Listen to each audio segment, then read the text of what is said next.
Yeah, my name is Luke McBain. I'm here with Ben Hennessy-Garside. We are now in our fourth session of looking at the liminal farm and liminal farming and what happens in liminal space and what kind of phenomena emerge there in liminal space and how to deal with them and why this could be beneficial even for anybody else. And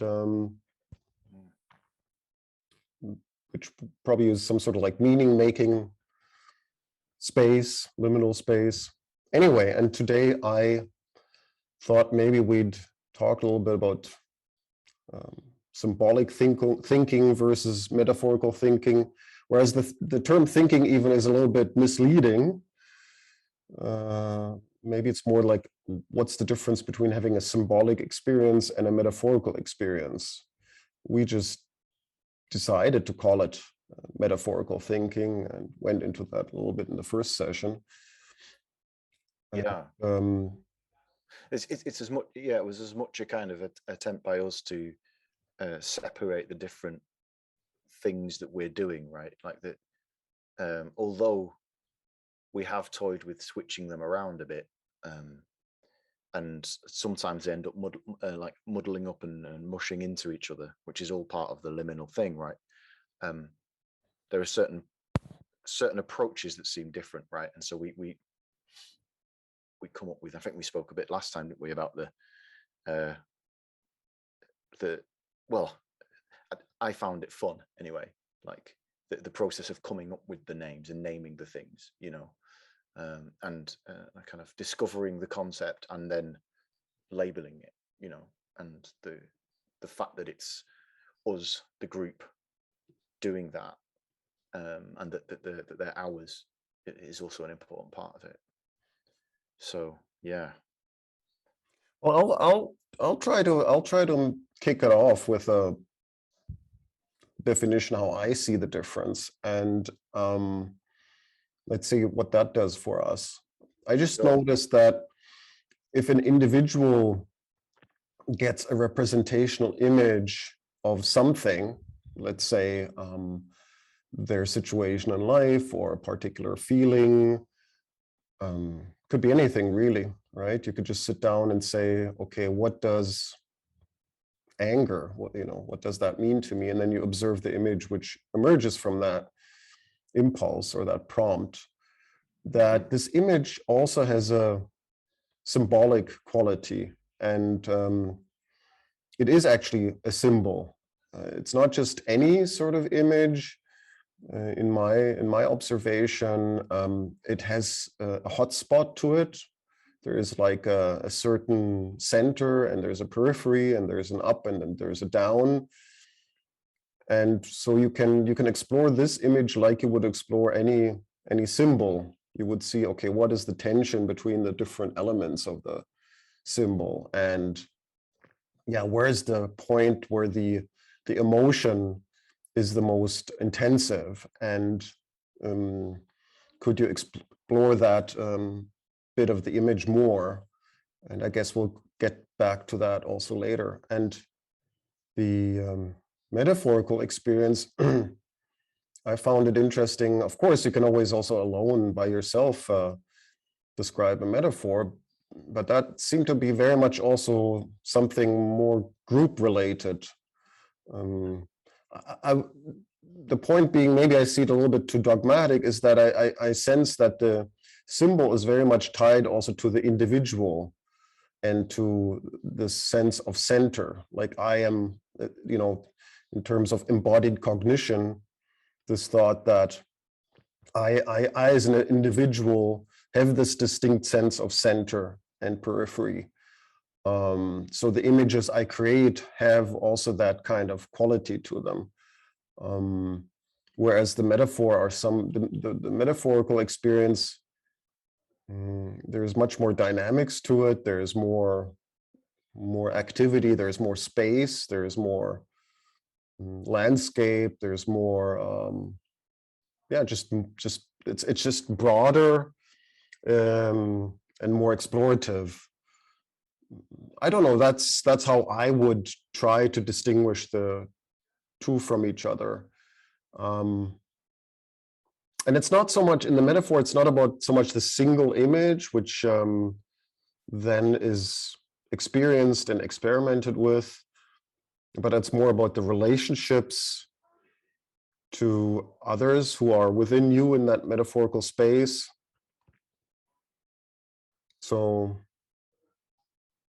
yeah, that's how I would start off. If there's any sort of distinction between the two, that's how I would try to make it. It's like the distinction between perhaps a painting and I don't know, a play or a novel or something like that. Of course, there's all sorts of interrelatedness between different art forms. You can't just, draw a straight line and say, okay, that's that, and this is the other thing. But sort of like that. Yeah. I do think those are some differences. Some other things I would throw in would be, there's a difference in the way that we interacted with each other. And I know you've already said this, but I feel like that could do to just be kind of double clicked on, which is that with the symbolic thinking, there's usually an individual, and the others in the group would be asking questions about what's going on within their kind of symbolic world. And quite often, although other elements might emerge or appear, the beginning is usually there's something that kicks the thing off. Like, it normally starts with a specific thing, which is where I think this symbol thing comes from, is that it begins with it's not like, usually when we've done it, it's not like we've begun with like a landscape with lots of different things within it, right? Whereas metaphorical thinking is often there's a sense of, not always, but often there's like a sense of geography to the thing, or it's kind of it's more, there's more of an openness to the thing with metaphorical thinking, whereas symbolic thinking, it's often like, right, there's something that an individual is bringing to the group. It could be some issue or problem that they're having. It could be just that they really seem to be really drawn, or they're finding something really salient in the real world that they want to try and explore. I think we toyed with it in a slightly different way, when we were talking, when we looked at money, and we looked at that through this kind of slightly freely associative lens, and I think that might have been one of the first like motions towards this slightly different practice, and we've done that collectively. But I think something about symbolic thinking, and it ended up becoming more kind of about an individual and the other people in the group supporting their exploration of that thing. Does any of that make sense to you? Like, yeah, absolutely. I think that this what you said, like there's an individual in the center of the observation, exploration, and that individual offers up an image. And so the process does seem to matter if you are by yourself and you have the sense, oh, I'm here by myself now. And that's why I mean also that it matters that you're conscious of this fact that it's now about you as a one person entity, basically. And I think that contributes to the sense of that there is a center now, and that there's a center of attention. Yeah. And very often the image which is provided, even then, that's why I said has that symbolic quality, that there is a center to that image, which doesn't mean that in the image itself there is a particular center, but a center of attention, I would say. Yeah, that thing about it beginning with a thing. Now, more stuff often, because that's the other thing, as well as it being an individual person, there's also something, it normally starts with the presumption of like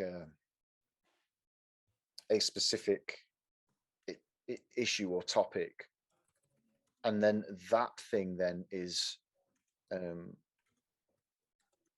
explored, or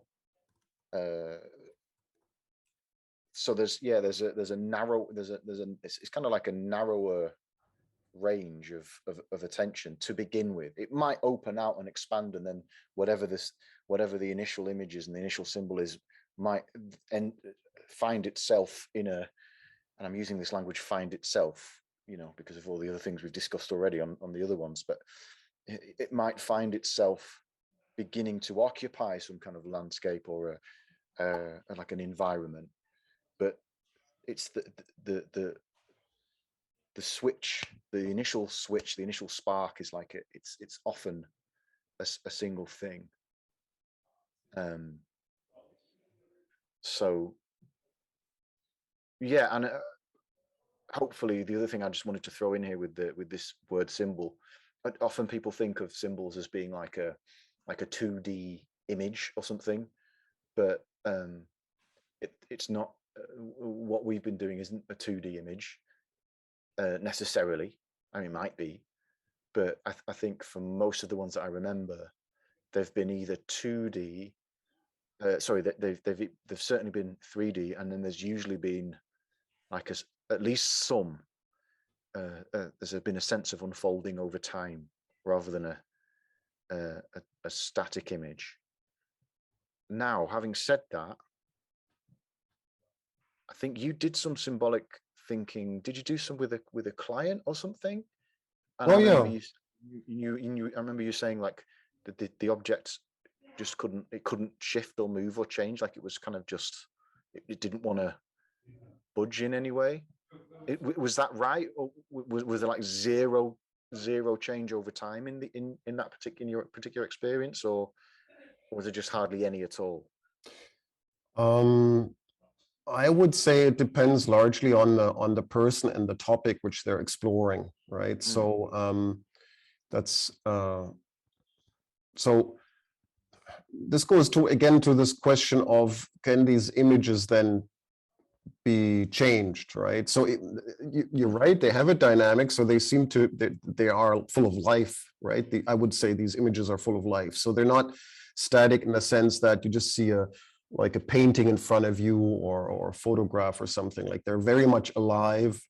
And sorry to interrupt. yeah. There was one specific one you may or may not remember, but I remember it. There was like you didn't describe it as yours. There was a kind of did you say like a black orb that was floating for someone that had kind of like, I don't know if it had electricity, or that might, I know that some of us have, I'm sure one of us had a black circle at one point as well, but there was this specific, you said you tried it with somebody else. Hopefully you can remember it, because I remember you saying that it wouldn't respond. Well, In the way. yeah, If you can't remember, that's fine. But this just feels like an example of, well, there's two reasons why I think this is important. One is that sometimes the things don't just change, and that needs to be respected. That's the first thing. If it's almost like you ask the question, can you say something, or can the symbol say something, or does a certain part of the image, can it change or shift or respond? And sometimes they don't. So that's an important point. But the other thing is that this feels like an extreme in terms of the shrinking of available life. You use that word there, alive. So Can you remember the one I'm talking about? Yeah, I just have to Right. recall to what degree what the question was, which was being explored there. I think it had something to do with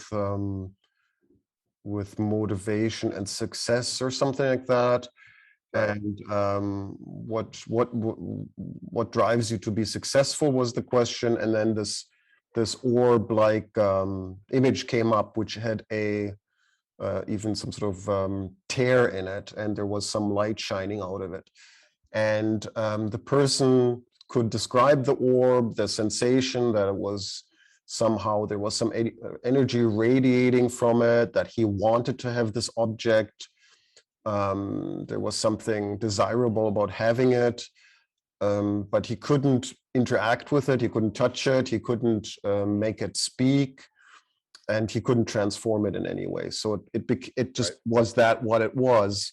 There are other images, like one person said, okay, I want to explore my current situation in life and develop this image of herself being on basically some sort of field of ice, floating on the Arctic Ocean.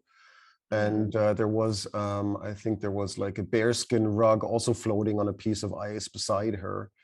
And she was able to talk to it, and it was able to talk back, although it was just Yeah. a bearskin rug. So Yeah. that does happen. So that's the exploratory part of this image, right? You can start to Mhm. interact with it. You can make it speak. And I think the most important part is, if you explore things, then just to ask the person questions and see what happens. And if you notice that the person who is, let's say, developing this image is not able to give it a voice, this object or parts of the object, you just move on. Still, I would say that a certain level of attunement to the situation is important. To notice what's emotionally important for the person. That's what I would call like the hotspot within that image. So what does the person who has this image react emotionally to?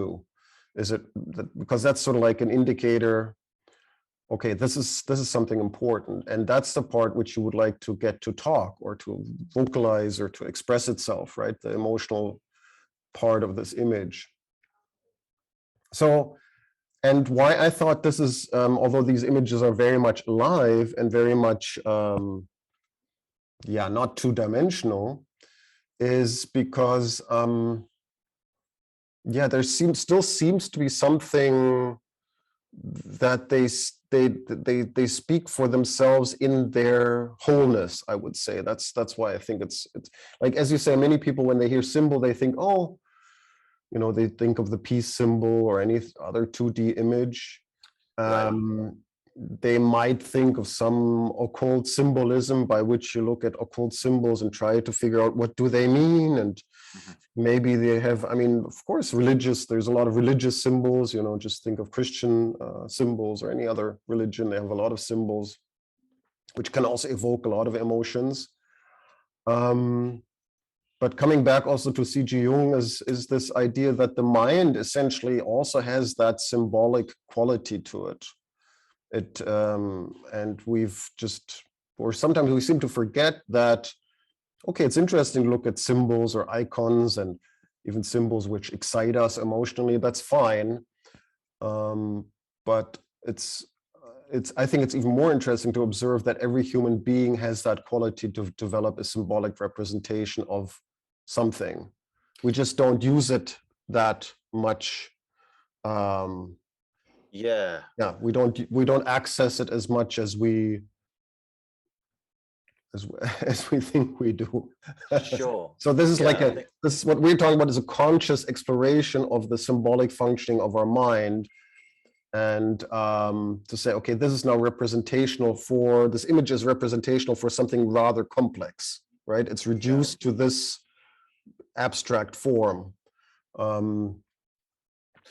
I just wanted to throw something in here because and this is perhaps a little curveball. And we run the risk of going off on a tangent. So apologies for that. And if we need to, we need to stop it or block it in some way, that's totally fine.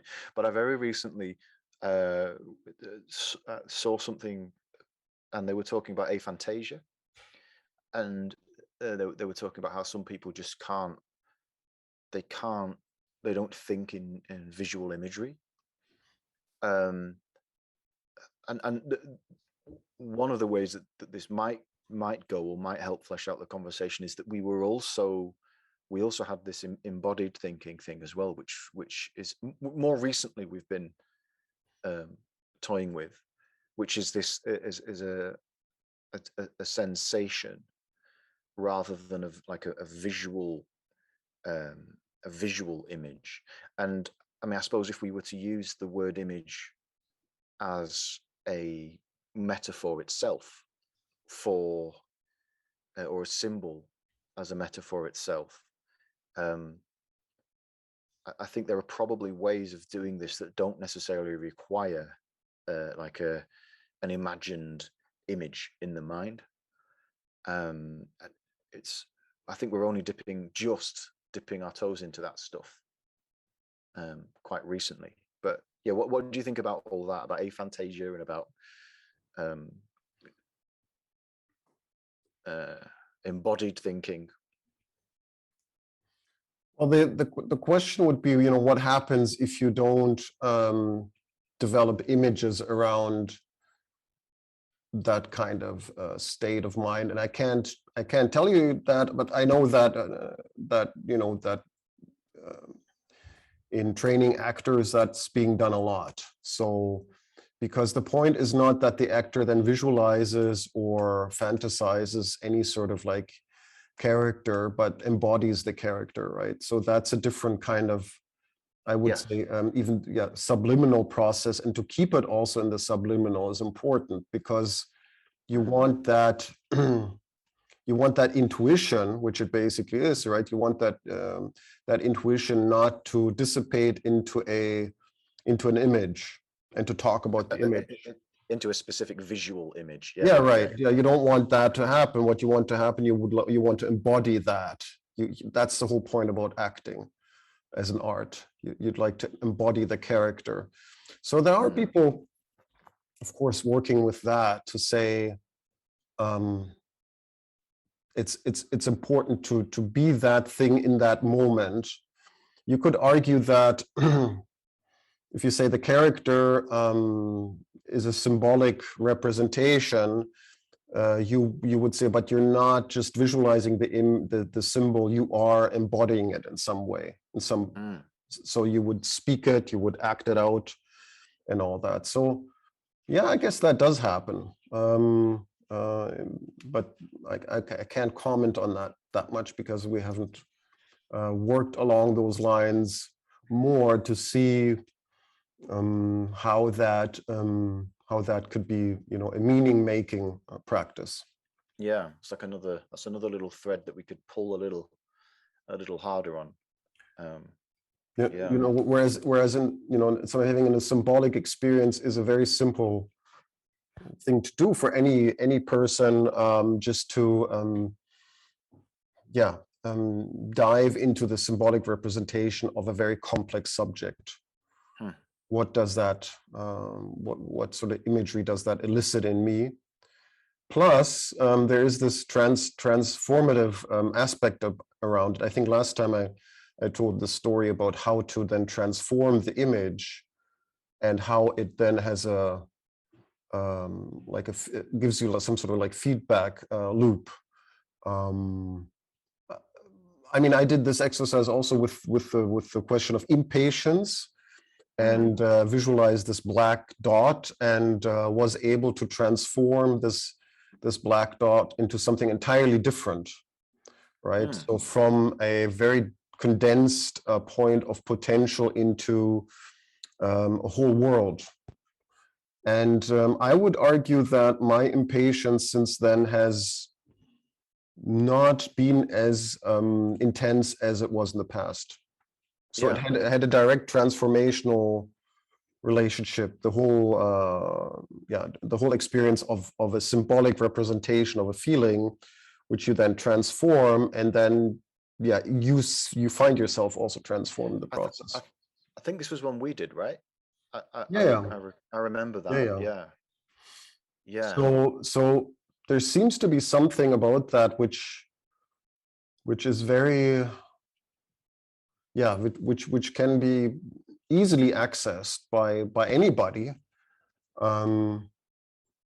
and not just explored, as we discussed, through like questions and answers and letting the parts of the image speak to you and express itself, but you can actually then transform the image and come out of that experience also transformed, which is of course very important if you would like to have a different solution to the same problem. Like, for example, impatience. I'm always impatient. And usually what you get is, well, just be more patient. Yeah, like a bunch of rationalized reasons, like a kind of, like a tick box list of, or feeling impatient, well, stop feeling impatient. Or I'm feeling impatient, oh, well, here's a list of reasons, rationalized philosophical reasons why being impatient doesn't make sense or isn't logical. But then you're still left with this kind of sense of feeling impatient, and just because somebody's argued with you about it doesn't make the patience necessarily go away. And so I think, perhaps this is where this sort of stuff is useful. And it's I think it is. In my observation, it's extremely helpful to transform that. It appears to me that if you transform the symbolic representation of something within your own mind into something different, then also your actual experience of that also transforms. It seems to be the case. And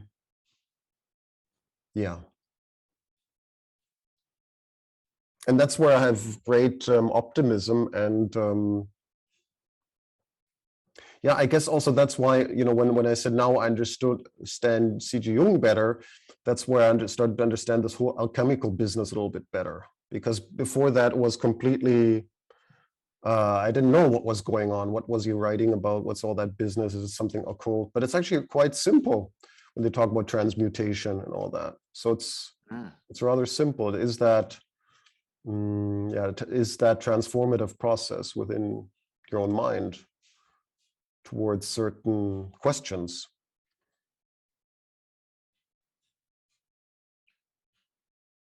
Yeah. And sometimes it's not the thing changing much, although it's, that's nice when it happens. Sometimes it's just like seeing it in a different setting from a different angle, right? All the language that I've just used has been visual, but I just want to reiterate, it doesn't necessarily need to be visual. You might well do this kind of poetically. Perhaps another little thread for us to pull soon. But that taking a look at it from that kind of a third person perspective can change your understanding of it. So I'm intrigued by this impatience thing since you brought it up, and because you mentioned it does it not have as much potency, or do you still get the feeling of impatience, but you're able to look at it in a kind of or respond to it in by almost seeing it rather than responding to it by it becoming you somehow, or like how would you describe the shift in that? Because then that's at least one little bit of data that we've got that says, yes, this works and it's worth doing. Well, I would say it's not even a subject for me anymore. It's not something I'm bothered by anymore. I had completely, after having done that, I had completely forgotten about the whole thing. I just remembered the other day in advance of this session to think about symbolic thinking. When did I do it? When did I apply a transmutation process to it. And looking back on it, I realized it's not a subject for me anymore. I just simply don't think about it anymore, being impatient, or that it bothers me in any way, because it's simply gone. And I would argue, okay, there's still a certain like energy there, but then I just express what I feel or think, and it's fine. It's not that. Right. So there's no like general dissatisfaction of things not going as fast as I like them to be, which is fairly abstract, and that's a fairly difficult feeling to deal with, because you don't know why you're feeling what you're feeling. You're just going like, this has to go quicker, or there's and we're just treading water here. What's going on? But you can't. There's nothing behind that to articulate it, except like, okay, I'm annoyed now. Which is neurotic, right? And as you say, you could sort of like go into that and say, but just breathe and do some yoga or whatever, or realize that things need time. But the impatience doesn't just go away. So I would say, yeah, it hasn't been a subject for me at all ever since we did that. It was not. There was no. It didn't even pop up anymore as something I find relevant to think about or to speak of. Yeah, and you can do that, as I said, you can do that with a lot of things. I looked at my own childhood through this lens, and was, Wow. it's improved my own opinion about my own childhood enormously. So it has that quality of brightening things in a way, making them lighter, not that they're not so heavy in some weird way. It's like you see it clearly, right? You see it. I would say the beginning of that. It's last time in the last session I gave that example of somebody then seeing her own family at the dinner table in this iconographic representation, right? And it was in the beginning quite oppressive, all right? So and she did respond to it with negative emotions of I really hate this situation, and I don't know I don't like what's going on. So that it had some some density to it, some heaviness, but the transformative process then of just allowing yourself to change that image, it became lighter and brighter, right? So you were able to change completely your perspective on that, and yeah, sort of like to feel unburdened from that, and just have a totally different experience and perspective. It's a change of perspective, which means not that what we're doing is like engineering into the memories of people. That might be misleading. It's not like we look at specific memories. I think that's also something rather special, that we never talk about specific memories and points which are relevant for trauma or neurosis or whatever, and repeat looking at them. But yeah, these images are more of a symbolic representation of a certain feeling. It's not an actual situation. So yeah.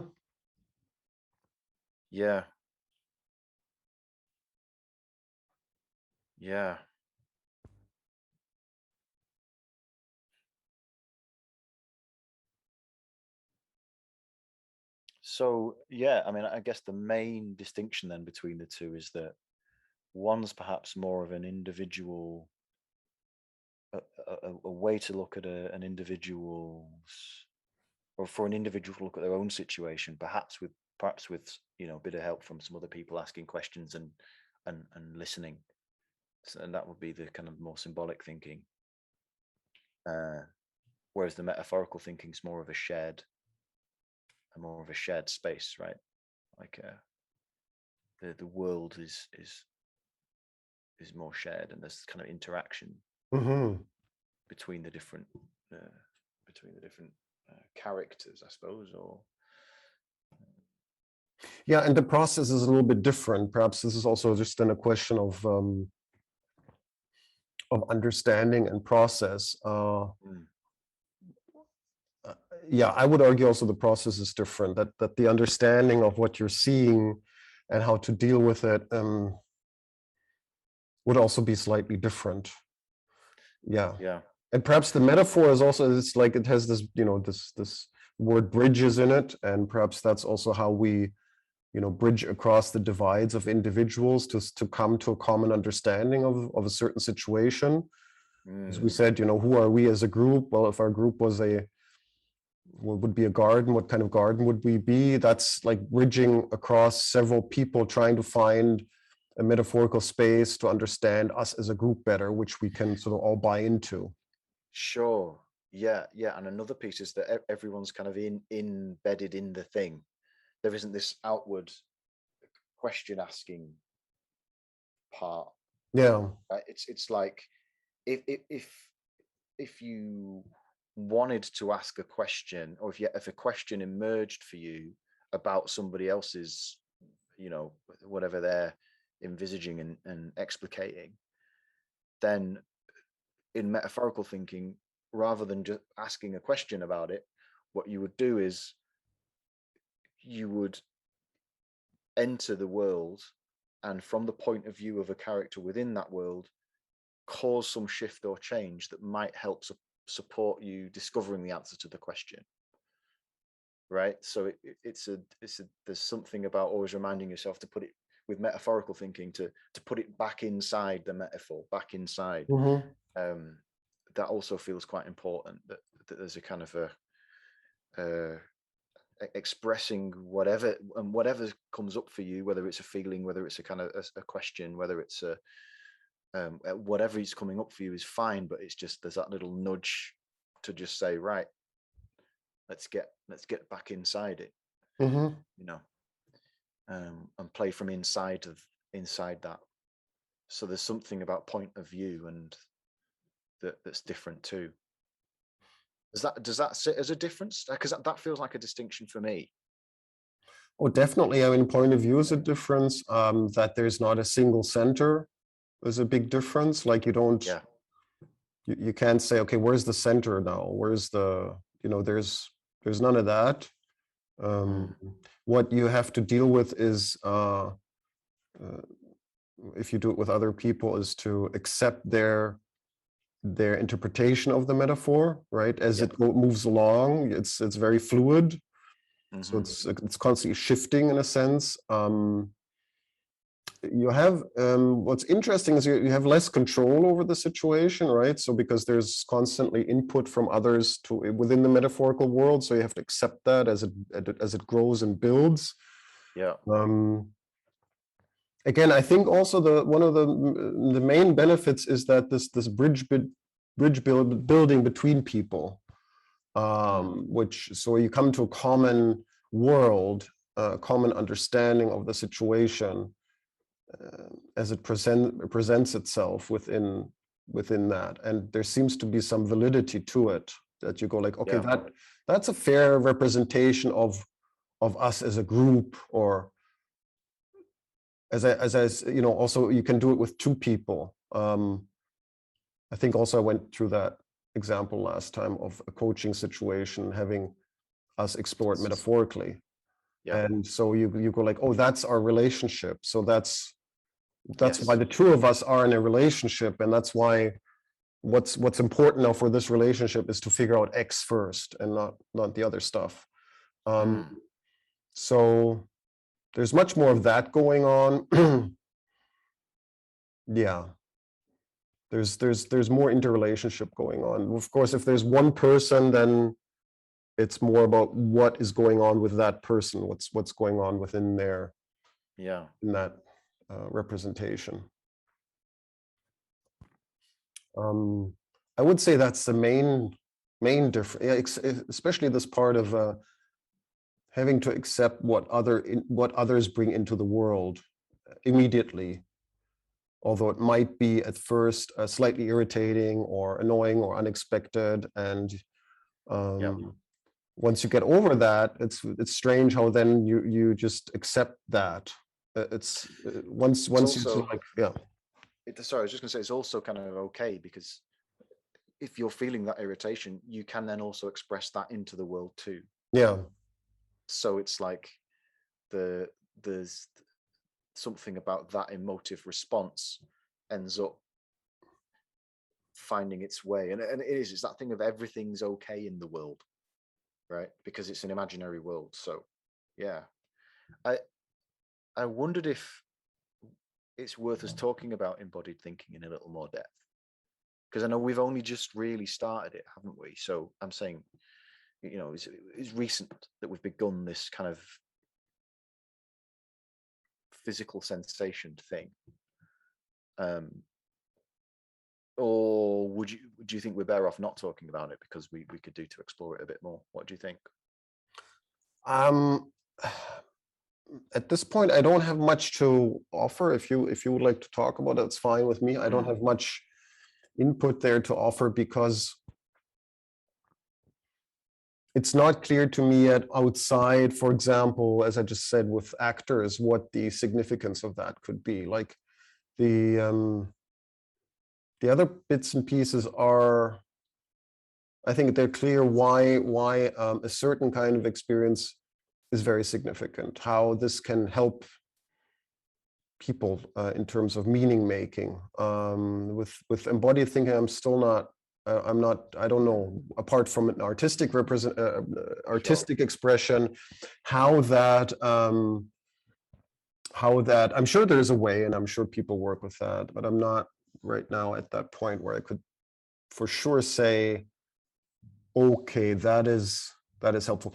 There is, of course, all that stuff around. How do I appear in public, or in terms of charisma or self-expressiveness, which probably that flows into. So how do I connect my interior better to the exterior?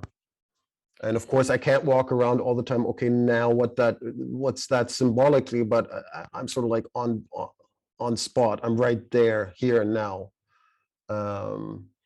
Sure. So I'm sure there's something there, but I can't say to what degree. So I mean, yeah, right. I suppose in theory, it's just another way of viewing a situation, except it's like it's a kinesthetic kind of haptic feedback Mhm. thing. So it's that, I remember our first session where we explored and toyed with that. I had this thing. There was something going on in my back, and then that then ended up kind of folding outwards and into like a set of wings, angelic wings, which I then ended up in the game we were playing, and flying on those wings.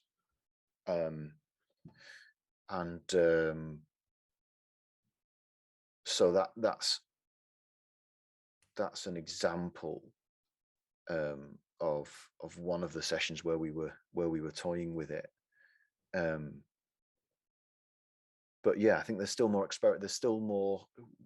there's still more thread to pull on that, definitely. But it's just another,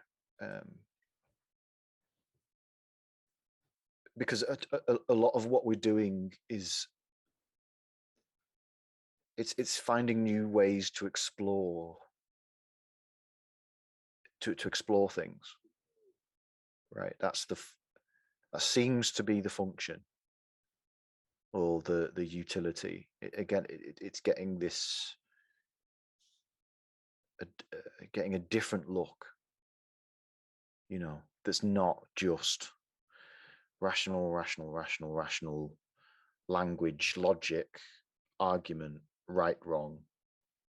And so that's why I think embodied thinking, or thinking again, is, I suppose it just wouldn't make sense, because we've got symbolic and metaphorical thinking. But this embodied thinking might be a useful thing, because again, it's just another look at the same or not the same, but another way of looking, another way of knowing how one responds to a given, like, I don't know, chunk of reality, right? Right. Yeah. As well as what symbols does it evoke? What does it say?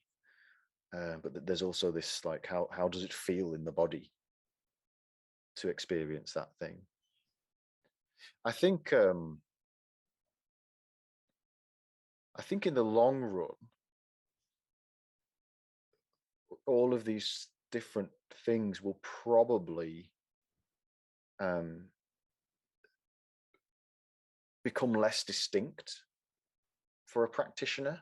Like, it's almost like, by dividing the tasks up, it's like I don't know, it's like a pianist practicing their scales or something, Mm-hmm. right? Or, you know, or a singer practicing their scales, or but I think in the long run, it might be a case of, like, fluidly and fairly intuitively and easily moving between each one, and being able to, like, feel in and know what the right one or combination of them is in a given, like, session. I mean, it's a little bit like, again, like educating actors or artists, which you yourself are involved in, and as you know,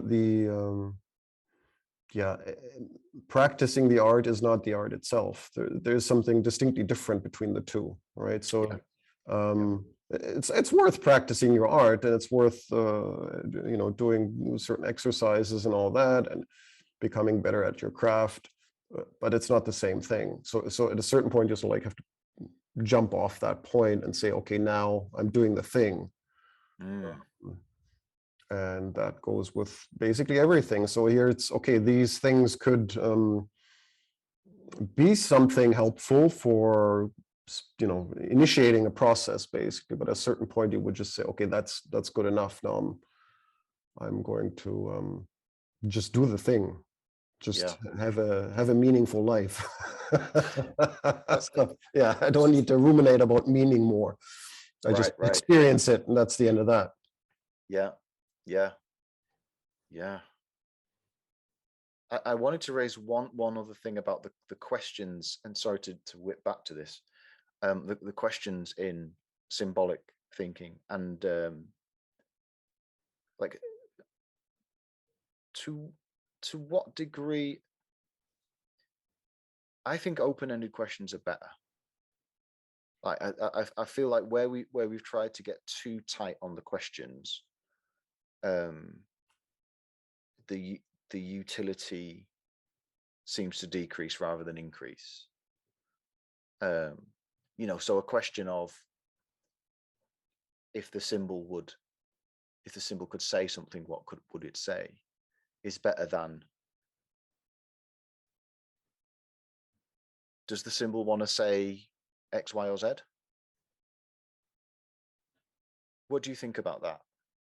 Like, in the process of asking the questions, do you agree with me, or do you have a slightly different take? Or in general, it's good to have open-ended questions in terms of being curious. I would also say, well, in any sort of like coaching situation, or in any teaching situation you might find yourself in, I think it's good to be led by your curiosity, you know, to really want to honestly find out what's going on.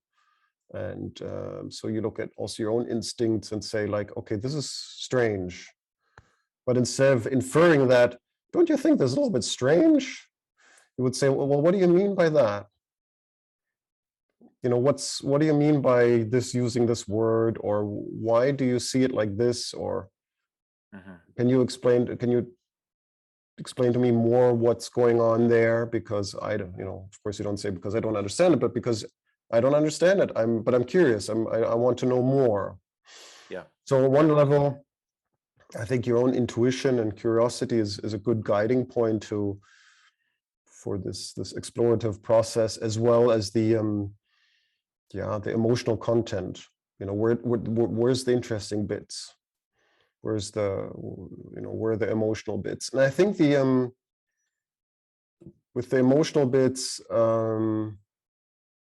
people tend to shy away from that because people, I don't know, just might see that as something slightly, I don't know, anxiety inducing if they see somebody become emotional.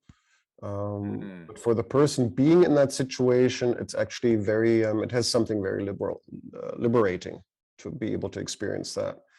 As long as an onlooker, you're non-judgmental and just say, okay, that's fine. Whatever is happening now is totally okay. Yeah, you're fine. Yeah, with the caveat that anyone can hit the kill switch at any time. There's been a couple of occasions for me where it's felt like too raw going into those places, and obviously you've all been really, really gracious in being like, okay, let's not go there, and I know that's happened for a couple of us as well, I think, where it's like knowing to tread carefully and being this thing about, I think you said it, was it last time, maybe the time before, you said the whatever it is that keeps us kind of or the unconscious, or whatever's going on, kind of knows what it can take and it knows what it can't. Right. Yeah. And as long as whoever's doing the questioning in the symbolic thinking exercises is and metaphorical, all the exercises is really respectful and kind of doesn't push. I mean, I've just had this question the other day also. Well, how do you deal with people who obviously experience some problems or some difficulty, or have you ever had that situation where or some sort of difficulty emerged from that, or people felt misused or something? And I said, no, never, because and I'm really honest, I never had that experience, because again, if you have that principle that the mind will reveal what it's ready to reveal, you never find yourself in a difficult spot, because you sort of respect the boundaries of the other person. You say, okay, that's how far the person will take it. If it says, I don't know what the orb is saying, or I don't know, I can't make it speak, you just accept that. Okay. Yeah. And move on and try to explore it in a different way. And then you sense, okay, you finished the exploration, there's nothing more. Maybe you sense that there is more, and it's a bit of a shame that we couldn't take it further, but that's then the best which can be done in that situation. So if you take that that set of values and those principles, you're fine. Yeah. It's just when you start pushing, when you start prodding, when you start abusing the trust or manipulating people beyond that point, then that's probably where the problems all start. Yeah. And again, obviously, I have no psychotherapeutic training, or I'm not in, other than a kind of an interest in the likes of Jung. So yeah, it's all kind of try at your own risk and be respectful of each other, really. that's and as an individual who then, of course, you have to take care of yourself and all that, and right, you just you have to take full responsibility for yourself. That's also a good idea. I think that's something I absolutely would ascribe to, and say, okay, be always responsible for yourself. Just take it as far as you think you can take it, but take some risks also. Mm-hmm. Don't be too complacent and too comfortable. I think it's the same in art. Like, if you're too comfortable, probably it's not good art.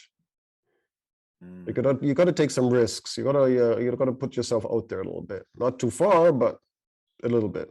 I think David Bowie said once that, well, it's like you go into the water, and once you feel like the water's just up to your chin and you can just touch the bottom with your toes, that's probably a good place to be in. That's the place Yeah. where you start making your music. And yeah, and it's the same here in liminal farming. It's like that's a good place to be. Like you don't want to drown, but you also don't just want to go into the water up to your hips and feel okay, I'm fine. Yeah, just have, splashing around a little bit. So you want to be at that point where the interesting stuff happens. Mm. Yeah. Yeah. Something new, Right. a new kind of experience where which was always the greatest part for me, is to be surprised by myself and what's happening. That's always, that's a great kind of experience. There's something totally Mm. surprising. Yeah. Yeah. Yeah. And yeah, the liminal space is full of surprises if you if you're into that kind of stuff. Yes, it is actually. It is. Um, definitely is. And even from yourself, sometimes they're the biggest surprises, right? You know, when your own mind produces this stuff, and then there's those experiences afterwards where you look back and 5 minutes, 10 minutes after it's happened and go, oh, it's really clear what all of that was, but I Really? didn't know it. But I didn't know it beforehand. Can you Yeah. give an So example of that? do you remember the rack Mm-hmm. and the like that kind of Voldemort character and the rack and the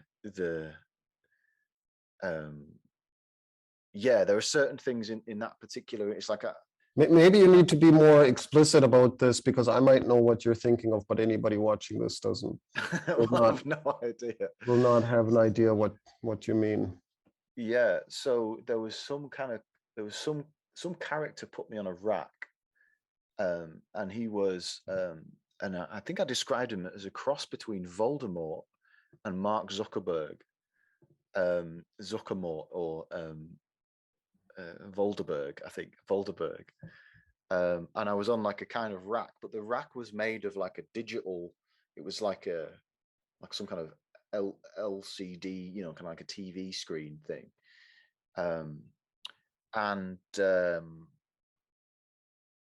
and I was feeling kind of stretched by it, but it wasn't like too much of a pain. Like the rack, there was like a stretching sensation, but it wasn't awfully painful. It was kind of irritating and annoying, and I just I wanted to get down. And what I wanted to do was take all my clothes off, apart from like my underpants or whatever, and then go running in in a river and along the and into the woods. I think I wanted to get mud all over my feet. I wanted like that sense of kind of freedom, and it became pretty clear to me that the rack was basically like Facebook and social media in general, and so it was like a little note or a nod to me to say kind of like free yourself, spend some time away from that, maybe go for a run on the beach or something, right? Literally get your feet in the water or near to it. And this actually was a nice little moment, because we talked, was it last time or a couple of times before, about the taking of the imagery and moving it into our real lives. Mm-hmm. And obviously it works. Probably, I'm saying obviously, like I know, but I'm assuming that there's a thing about it coming back in as well.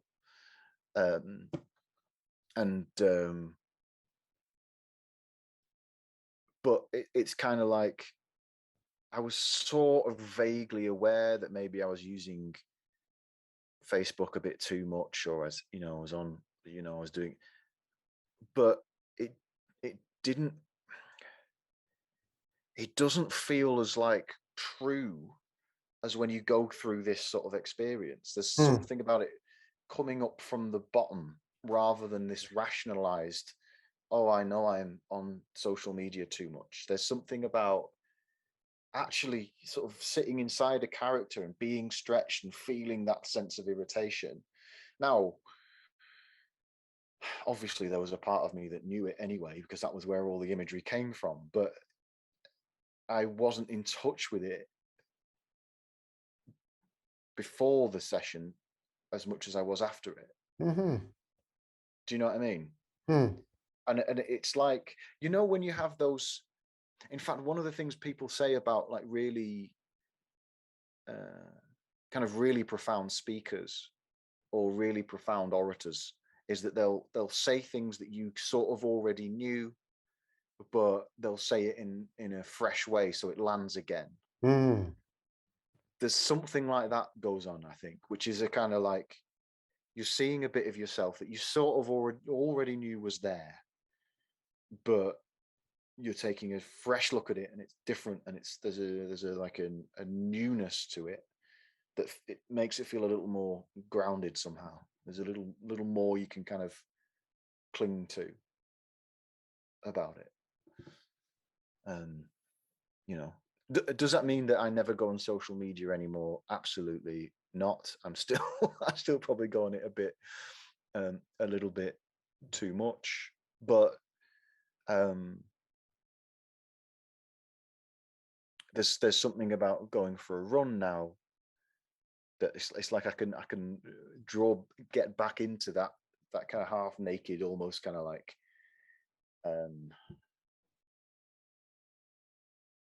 almost kind of caveman-esque sort of just legging it, you know.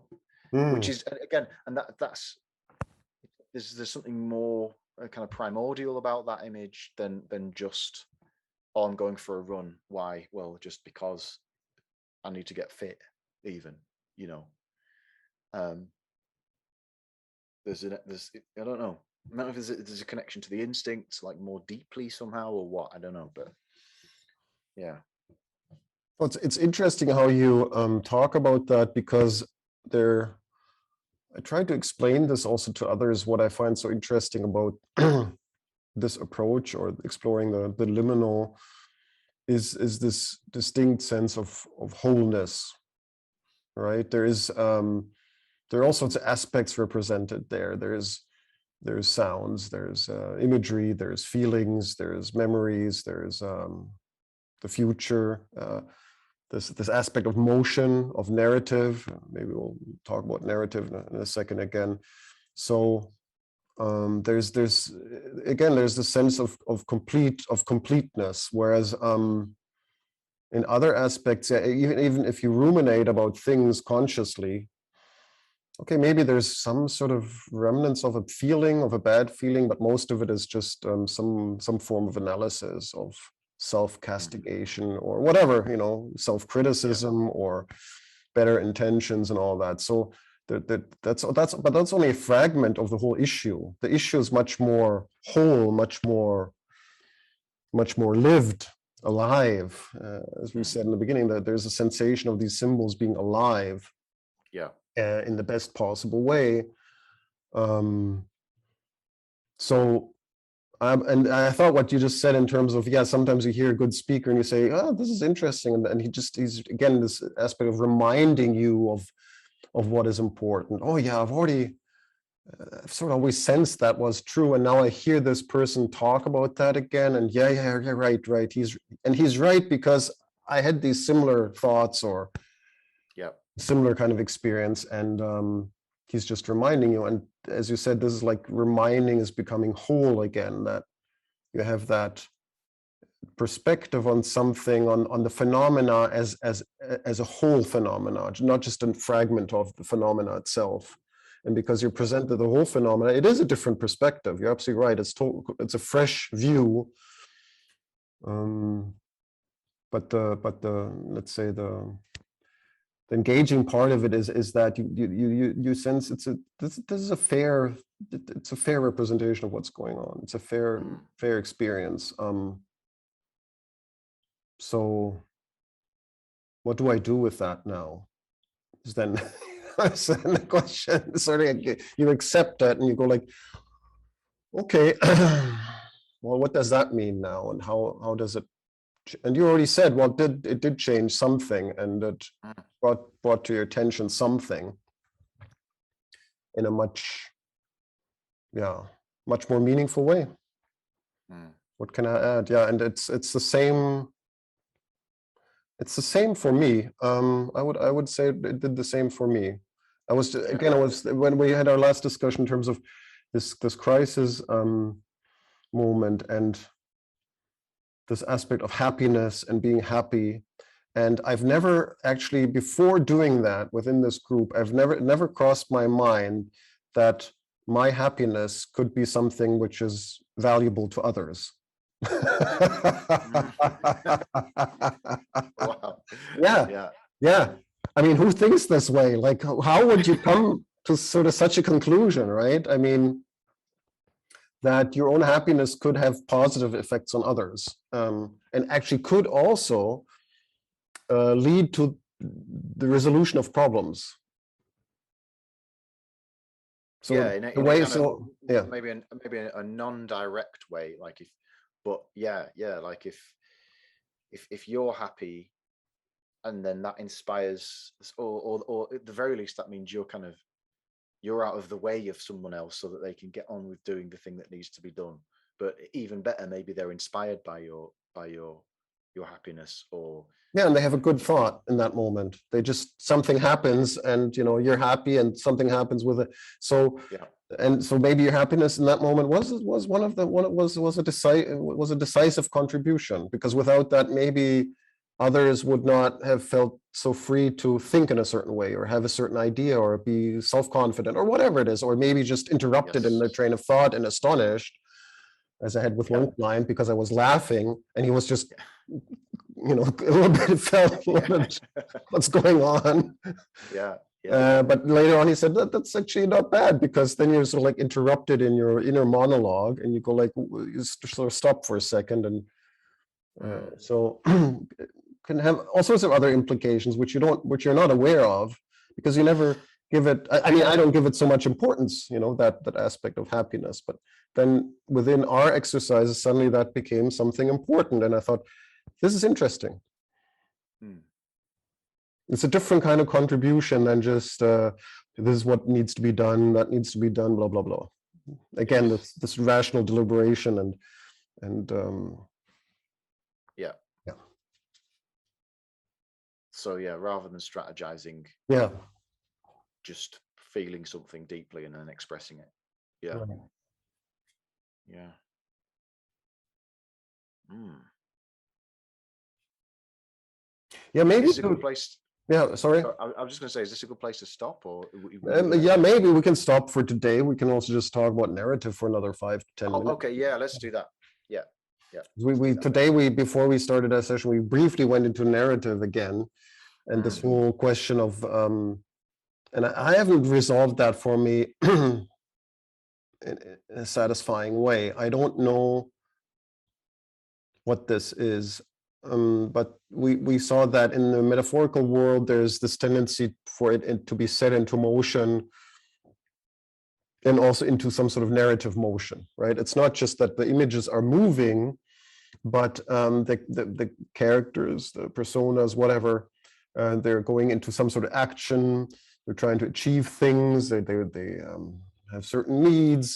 They're interested in certain things, and that's that. I just last session I was going like, well, isn't that something? It seems like that narrative is just like it's like a structure. It's like a mental structure which kicks off by itself, and you don't even have to prod it, or um, you don't even have to provoke it in some way, like saying, okay, imagine yourself sitting in a circle. What sort of interesting story could we tell now? It wasn't like that. It just happened by itself, as if the mind had that that kind of inbuilt motion in it, without Mm. us seeking it out, but rather just letting it happen. And I still don't know quite what to. I think it's very valuable, but I can't quite figure out why that is. Yeah, there was something about our process as well that seemed to want to make that happen. So, you know, we began with the question of the garden, but then at some point there was something about war. What would happen if we were at war? And it's almost like whoever it was that suggested that, or maybe all of us, I suppose we all agreed to do it, so to some degree it felt right for us. Though it's almost like we wanted there to be some kind of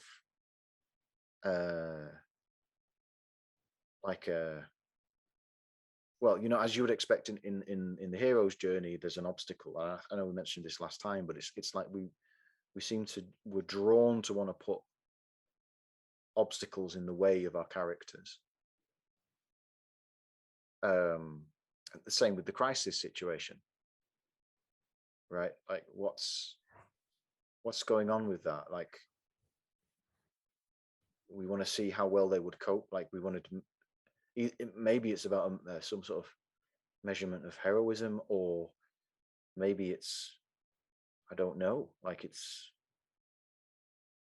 and then there's a question to do. I mean, it feels like a very human thing to do. It's to want to take things and put them in sequence and almost imagine that what happened at the end was inevitable given the things that they'd all gone through. You know, there's that kind of assumption that we make sometimes, isn't there? This need to storify.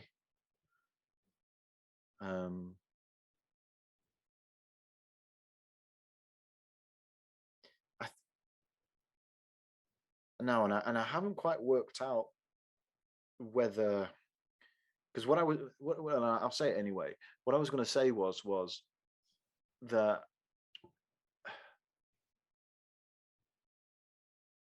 more recently we've been exploring without putting bounds around things, and when that happens, it seems there's a bit less of this narrativization, a bit less of this story. There's more a kind of things kind of just happening. But then, but when we're perhaps a little more constrained in the initial question, there's more of a sense of a story emerging. Now, the reason why I was questioning even saying that is because we began with kind of clearer questions. So I don't know to what degree the storyfying was a thing we felt we needed to do because all this stuff was kind of new to us, and so we were pulling in from the culture outside the notion of story, because we talked about art, hadn't we? We talked about, and so there might have been something either subconsciously or consciously going on that meant that we felt that was like looking at it through a story frame was kind of just what you do when you're being quote unquote creative or something. Like we might have pulled it in from outside. So it could be a fact of just the fact, it could be down to just the fact that we were first toying with this stuff, and so, well, of course there's going to be a story that emerges, you know. Or it could be something about this, the narrowness or openness of the initial question and the bounds that are put around the play space that nudge it in either a narrative direction or a more kind of free flowing, less linear thing. I think also what part of it, or why it sort of like goes into some sort of narrative, is that, okay, so the question was also like, who are we in a given situation which represents something else? Okay, so and so we created our own representational characters within that world who represent us, or us as individuals or as a group, right? So, and what's so interesting about that is that, okay, so these figures represent us, and or this, if I talk about myself, this figure represents me in a given situation, which again signifies something, creativity, antagonism, whatnot. And of course, one of the first questions was, well, what do these figures want? Right? So why are they there? What's their intent? What's the purpose? Well, how do they behave? And in the beginning, we explored that and said, okay, what could be situations in which they behave in a certain way? And so you can follow that again through this like role-playing bit where you embody that character and give it some space to explore that. But I think the wanting of something, what it led to is that you were able to observe, again, like you were a part of it, but you could also observe it, is you can observe certain behavioral patterns, how they Yes. solve problems, what do they actually want. It's sort of like it's what they want is somehow also what you want in your life, right? It's very similar. You discover there are similarities in that. So only later on, I think Heather said, well, what if we, don't give it a frame and just even not a topic, a theme. And as you said, we just see what happens in that moment, sort of, which took away that possibility of trying to figure things out. What do these personas want? Where are they headed? And there's still activity in that, but it's not so narrative. It's not so linear. There's not so much wanting and problem solving and that sort of stuff going on. Yeah, I think one of the things is this question of, we give them something which they want, like money or fighting somebody or being in a conflict with somebody else, like the monks wanting to destroy meaning. How do they do it? Who are they? Why do they do this job? Why do they want to destroy meaning? Yeah. Who are these farmers? Why are they on the farm?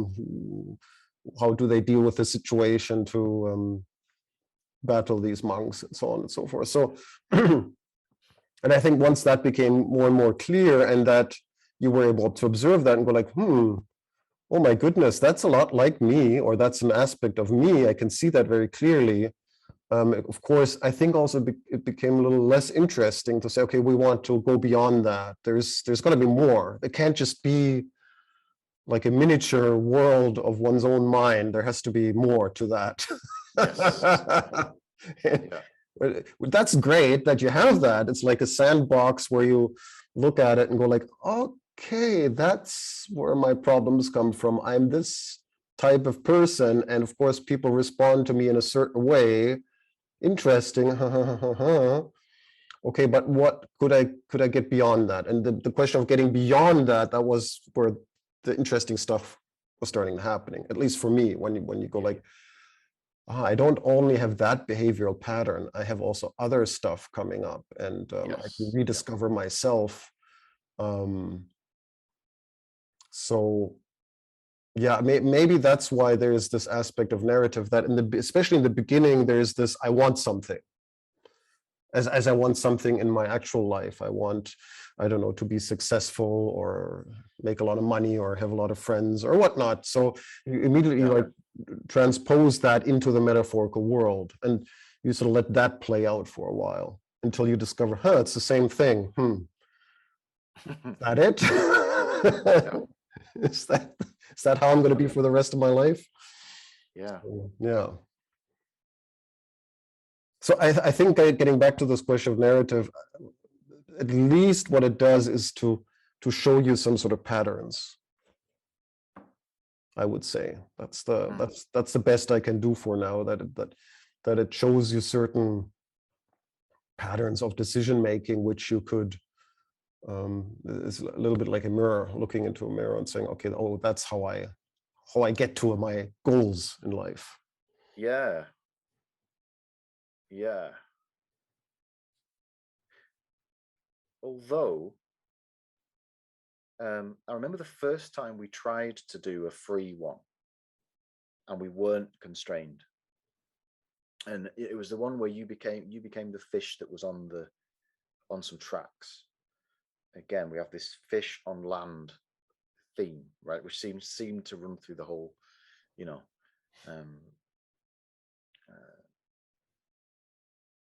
and I became a mouse, and I hadn't clocked that the mouse was a character that we'd already discovered. But maybe we leave.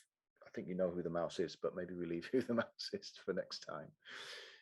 But there was some stuff had gone on in that where like this mouse was kind of being a bit cheeky and wasn't quite wasn't necessarily quite respecting boundaries. And I remember Heather getting really quite cross with the mouse. Like there was stuff going on in the world. Like in the end, I think the mouse ended up being like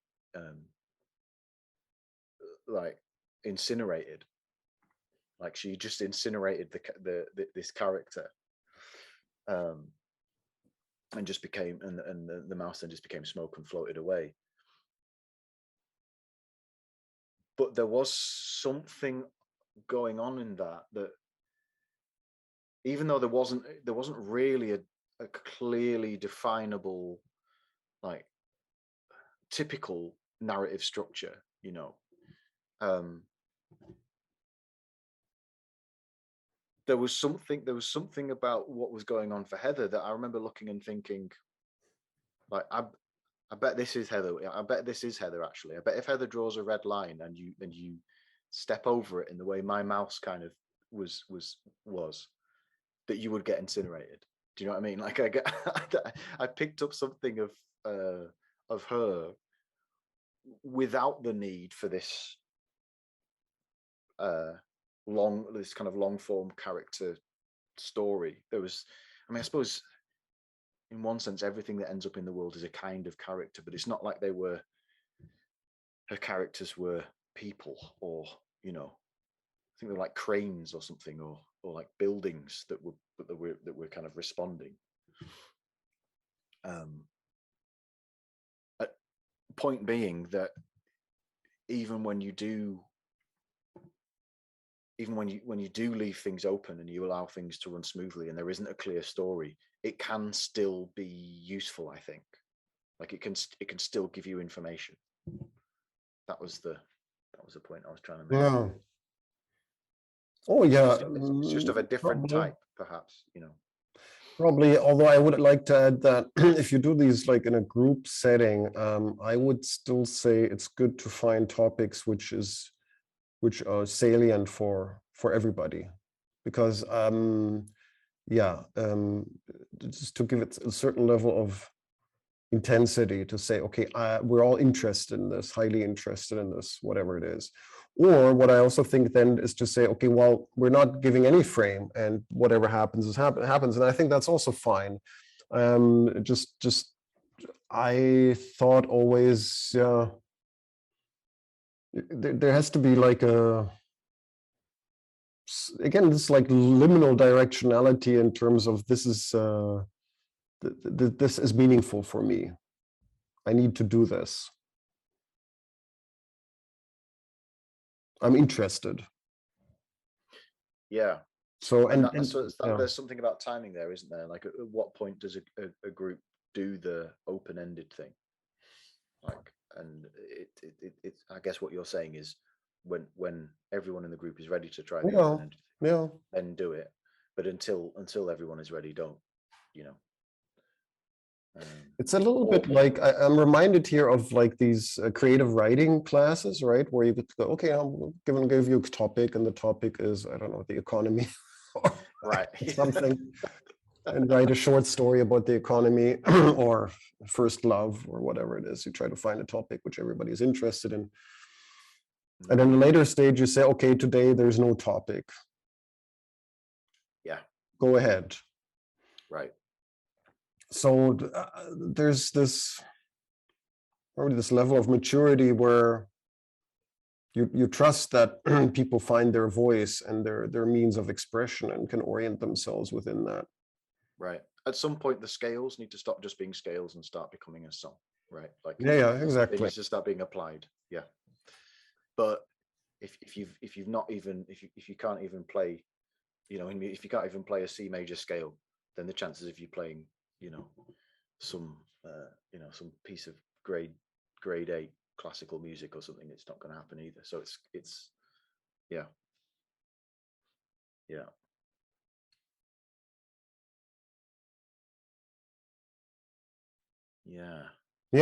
I think that's a good closing sentence. All right. Yeah. Nice one. Yeah. Thanks again, Luke. So I'll talk to you next time. Always a pleasure. Yeah. All right. Right. Bye, everyone. Bye-bye.